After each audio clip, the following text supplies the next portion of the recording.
To another edition of VCTV. I'm your host, Kyle Ellicott. Today, we are joined by some outstanding members and friends of the VCTV family to speak about GameFi or game finance, where financial mechanisms play a role in the gaming industry, along with just general blockchain gaming and where things are progressing towards. We're seeing a lot more around the business model of PTE or play to earn. That plays a role in this as well. The metaverse or metaverses are starting to take shape as we know it. And we're joined by, again, two experts in this area to share a little bit more of their thoughts and insights with us today. Big thank you to the Token team and to Hasmic for making today's episode possible. I'm your host, Kyle Ellicott. Let's jump right in. Noble, welcome back. A little intro, a little background for those who may not know you. Hi, guys. My name is Noble Dracone. I'm the author of the books Winning the Trading Game and Trade Like a Pro. I've also been in the investment industry for almost 30 years. And I did a kind of a shift almost 6 years ago. I retired, sold my percentage of my hedge fund, and started a gaming company. And we're all about AR, was Wordplay Games, AR, and combining that with clothing. And we kind of saw the direction things were going, and we really believed that CryptoKitties was the beginning of the concept of play to earn. And so we've incorporated that in everything we do. So happy to be here, Kyle. Awesome. Happy to have you, Noble. Gary, welcome back as well, the Grand Master of Artificial Intelligence himself. A little intro, a little background for everybody. Yeah, thanks, Kyle. My name's Gary Fowler. I'm a CEO, entrepreneur, and investor. I've done 17 companies and 2 unicorns. I was on the original management team at Click Software, which was sold to Salesforce for $1.35 billion, and also Eva.ai, an AI HR tech company. We believe that intellectual capacity is evenly spread around the world, but opportunities aren't. I'm the CEO, president, co-founder of GSD Get Shit Done Venture Studios, a premier AI and quantum venture studio located in Silicon Valley. And I've written a lot of articles, written 167 articles now over the last 2 years. And my latest article in Forbes is on the metaverse, how work and life will be a change within the metaverse. So it's great to be here. Great to see my friend Noble and you, Kyle, and the entire VCTV team. Thank you. Wonderful. Let's jump right into the metaverse or metaverses, and let's talk a little bit about GameFi and how that plays a role into the bigger picture of blockchain gaming and just the future of gaming as we know it. And Noble, you've been in this space for a while. You talked about Axie Infinity and also CryptoKitties being kind of the foundation of what this could be. As this movement is really starting to pick up traction, is this something that we're seeing a shift in the world of gaming as we know it towards a more financially driven or financially mechanism included world than we've seen in the past? I don't think there's a shift. I think that's kind of disingenuous, right? We've been playing World of Warcraft for years and buying and selling items in the in-game assets for over 2 decades. I think that the only reason why there's any kind of externalization is that individuals who maybe were never considered gamers are now able to ramp on and do a lot more casual gaming and then generate income for themselves. We're at the crossroads where we already knew that gaming was outstripping the movie industry as far as entertainment. We already knew gaming was already neck and neck and surpassing the regular sports, esports. Hundreds of millions of people watch esport finales compared to regular sports such as American football, and is starting to rival the viewership of worldwide soccer or worldwide football. So we realize that gaming is and has been leading this direction. And you look at something like Ready Player One, and it kind of gave us the idea that the Oasis was coming. So we knew that there was this opportunity, and we just didn't know how it was going to on-ramp. And non-fungible tokens, NFTs, have been the way that normal people have really looked at cryptocurrency tokenization and really beginning to get it that this is an opportunity to play games and create a whole new gig economy. The vision of people using Uber and Lyft and Airbnb is starting to gradually progress where people are looking at it. And if they earn these rare items in game, they'll get huge benefits. My younger brother, big fan of NBA, all the NBA 2K games and the like. And I think there's a $250,000 tournament now that if he plays, he'll win 250,000. But that's kind of the normative now in playing things like Axie Infinity, being able to buy the cryptocurrency outside of the game. Because before, we always knew there were multiple purchases in the game of different gems and tokens. They're always wall gardened off. There's no way to really execute or sell them outside the game. So now you can buy things, use Axie tokens, use Sandbox, Decentraland, Uplift, all these different tokens that not only have mana, that you can actually have in the game, but also on off ramp and be able to sell them through various exchanges. So this was actually the natural progression. I don't think everyone thought it was going to happen as fast as it did. And a lot of people believe the pandemic accelerated a lot of this technological push almost by a decade. Everyone started learning that they could go online and they could play games, and that NFTs existed and crypto existed. And so I think there's been a lot of convergence here that's allowed for this moment to happen, where people are really stepping in and starting to participate in these metaverses. So the metaverse, I don't know if anybody remembers Second Life and Sim City. The metaverses have always existed. The beauty of it is now that you can actually quantify how you can generate and create income and farm and yield, and have other people go to your different properties that you own and farm and yield. So it's a very unique way this is all happening, and it's exciting on one hand and it's frightening on another. What would you say is frightening about it? And what brings the scare tactic, or excuse me, not scare tactic, but what brings the fear into this, on how fast it's accelerating and the openness of the worlds that are coming? Yeah, I mean, we think we've on a psychological level, right? We have a serious problem with people even understanding normative reality and how to function, how to operate. There's always been these discussions on whether video games have a significant impact on how people see day to day and how they function in their world. And so you have games in which people become fully immersed. And then the question is, are we on that verge of the matrix, idea that people are always living in a digital capacity? We've all talked about this now for almost 2 years, being even on your shows, Kyle, where our digital identity is already greater than our personal identity. We bank online, we shop online, we do everything, all of our personal identities, medical data, all that stuff is online. And so bit by bit, we gradually kind of devoid ourselves of day-to-day life. So is that the way things should head, right? We see people, a decrease of people wanting to go back to work. We see people kind of changing their behavior in a way that I don't know if it's fully socialized, but there's an opportunity in the long run to kind of reconverge back to the real world and the idea of IRL, right, in real life, not to just be an acronym, but to be an established way of functioning. So it's kind of it's a bizarre time we're headed into.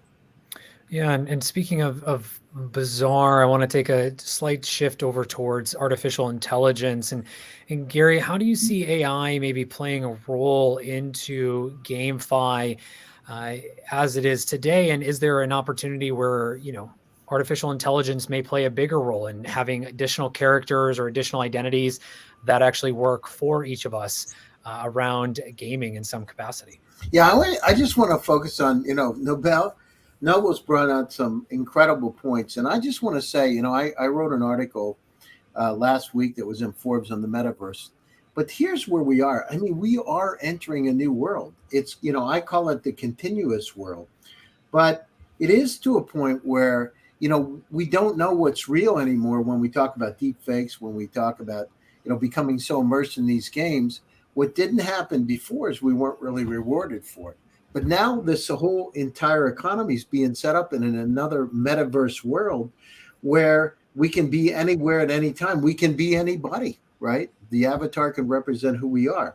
So the question is, how far does it go? And what are the rules in this new world, right? And as you come into this world, as a psychologist, one of the things that, as a clinical psychologist, one of the things that we understand is that as we come into these worlds, I mean, we're really creating an alternate reality. In fact, I had to go back and read Carlos Castaneda in A Yaqui Way of Knowledge, because when I read it many years ago, it starts to look pretty interesting now because we're coming into some of those areas that he described on his journeys. So it's very, very interesting. And the question is, how far does it go, Kyle? And how involved are we?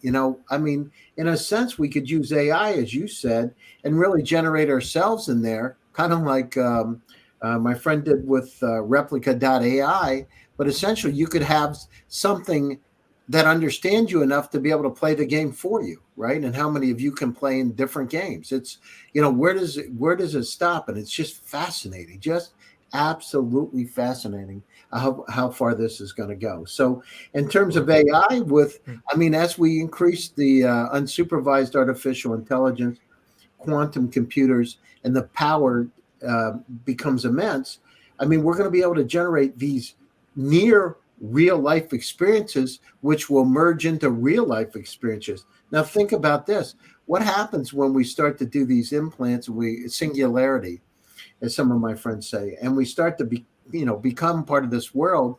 You're not depressed because you're able to go to the Caribbean every day of the week. You know what I mean? You can take your lunch break and be in the Caribbean, or maybe you don't even have to go to work because you come into your virtual office. It's really there, right? So the tokenization of it, as B.F. Skinner said many, many years ago, we're creating this world where we're actually getting rewarded for it. So it's going to be interesting to see how it plays out, and interesting to see who's able to master it and really to conquer it. It's going to be kind of like crypto is now. It's going to be an entirely new wave of people. And I'm not sure the people that have the money today will be the ones that have the money in another 10 years. Probably not. Yeah, it's a mixed bag. It's kind of curious, just to add on what Gary was saying.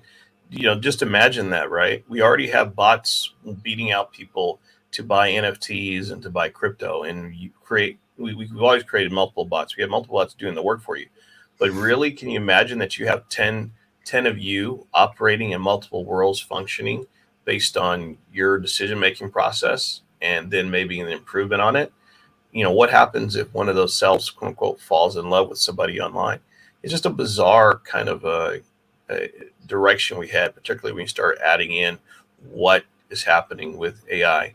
It's a requirement that we're all going to have our own personal daemon, right? Our own personal AI that works with us. Yeah, exactly. But that doesn't stop you from having. You're 100% right, because that intelligent assistant, the Morpheus, David's Morpheus, every single day it's getting smarter and smarter. It now has 2 dogs. The dogs come out and greet you at the house, right? They look at you to see if it likes you. It has lights in the house. So if it's upset, it turns red, right? The whole house, thousands of lights. It is crazy. But this is the world we're coming to, and it's going to be reinforced. You're going to be able to make money, which we are now, into this new world. And then what happens to the constructs of the physical world, the way we know it today? Everything's going to change. There will be no barriers. Where will love exist, right? Does it list? Where does it really exist? And, who's loving what or it, or, I don't know anymore. Well, you talk about it, mansions, and but you just like, why have a mansion when you can just have a virtual mansion? That's why people are building these. You don't need it. You don't need it, and the situation's going to happen. It's unbelievable, and it's already happened. Look at this. In my background here, I'm on my phone with my same background in my car. My damn sports car was sitting the other day with my phone, and I thought, this is the craziest thing. The only thing, I had my seatbelt on, and I took it off. But other that, I was in the same world. We are now embarking in an entirely new way. Humanity is dramatically shifting to change all the rules that we had in place in the past. Now, here's the question. What about the way that we live our lives? Who's going to control it? Because somebody makes the games, and you can turn people's opinions in other directions with games by reinforcing them. What happens then? Mm-hmm. Yeah, and with that also being said, Noble, I want to come to you next around the investment opportunity. So when looking at the venture landscape and how GameFi and blockchain gaming is starting to evolve, where are some of those opportunities that could be thriving in the next 18 months as the venture landscape continues to evolve? I'm so knee deep in the you got to remember, Kyle. I've been proselytizing NFTs before anybody was really, you look back all the videos we did on this show about how that was going to change things. And so the next series of NFTs are really going to be almost like the Monopoly board pieces, because the lands in all these metaverses are really where the value is coming from now. Being a part of, whether it's a wall garden or an expansive garden, being a part of any of these metaverses is going to be phenomenal. And each one is going to have major value. You look at Disney. Disney has already said they're planning to do a metaverse. One of their first on ramps is Ecomi, and so Ecomi is creating all kind of items, and they've got a direct licensing deal with Disney to create AR versions of their items. So I've been knee deep in Ecomi, and I'm going to continue to invest in Ecomi or buy their NFTs, because we know that the roadmap is for a Disney metaverse. But we're also, we're at Band Royalty, we're creating our own metaverse, and we've teamed up and we've talked to different places, and we've created a whole land where people are going to be able to have and create their own musical bands. And if they have no musical talent whatsoever, they'll be able to buy music from composers and producers that do have it, and then make their particular bands come to life in the metaverse. The idea is this unlimitedness of people being what they want to be when they want to be it. And we thought that it was outer space was the place to go. We thought the exploration was going to be the oceans, but it's really inner space. The idea that the digital world is going to allow people to travel everywhere and to go be anywhere. To be on Mars in a moment's notice, as opposed to taking months to get there, because we're using rovers and the like to remap Mars in a digital landscape, and then to be able to then eat dinner down the street at their favorite restaurant. So there's this really interesting thing that's going to happen, where if you're in it, you have to participate in a big way. Animoca right now, and you've had Robbie on the show multiple times, Animoca is killing it. They've been investing in the idea of not only NFTs, but the idea of metaverses for some time. If you're not a part of any of these ecosystems that are evolving, the next decade, as we already know, I think, correct me if I'm wrong too, Kyle, I think there's $10 trillion companies. Mm-hmm. The next $1 trillion companies are all going to be metaverse related, without a doubt. They're going to be gaming companies, metaverse related, and they're going to have massive economies that dwarf the countries that are physically present today. Thank you, Noble. Gary, any closing thoughts you want to add around the venture landscape, where opportunities may lie, including where AI intersects into GameFi? And then where can everyone find you and GSTV online to continue the conversation? Yeah, sure. So, this is an incredible opportunity for each and every one of us. As we've said for the last 2 years, the digital transformations upon us, but now we're being transformed too as we move into this different world. Look at it. Don't be afraid. Invest, understand, because it's coming to each and every one of us. It is democratizing opportunity. It's going to give us a chance to be anything that we want to be. You can reach me, Gary Fowler, on LinkedIn or Facebook. Be great to and check my shows out. I have shows every week. Thank you. Awesome. Thank you, Gary. Noble, same to you. Any closing thoughts and remarks, but also where can everyone find you online to continue the conversation? Yeah, it's always easy to find me on LinkedIn, Noble Dracone. On LinkedIn, you can find me on Twitter at Dracone. I use it a lot more. Can be found oftentimes on Clubhouse. You can also find us on our website, bandroyalty.com. Closing remarks is that you really can't hesitate. Unfortunately, things are moving rapidly, and this is even more reason why we're going to need AI companions, internet companions that'll be able to bring data back to us. There's no way for anyone to think that the way things looked 25 years ago is going to remotely look 25 years from now. And so we need to step into the moment to be a part of the future. Awesome. Thank you very much, Noble and Gary as well. Really appreciate your thoughts and insights on where this industry of gaming is starting to evolve faster into. To our audience, thank you so much for tuning in. If you like what you heard, make sure you click like, share, and subscribe on today's episode. Big thank you to the LaToken team and to Hasmic for making today's episode possible. Would love to hear from you. Please do reach out to Gary Noble and myself if you're building anything in these industries, but please do add context where you heard us, where you met us, and what you would like to continue the conversation about. With that, we'll be back here tomorrow with more VCTV. I'm your host, Kyle Ellicott. Until tomorrow, everyone have a wonderful day. Take care. Bye-bye. See you.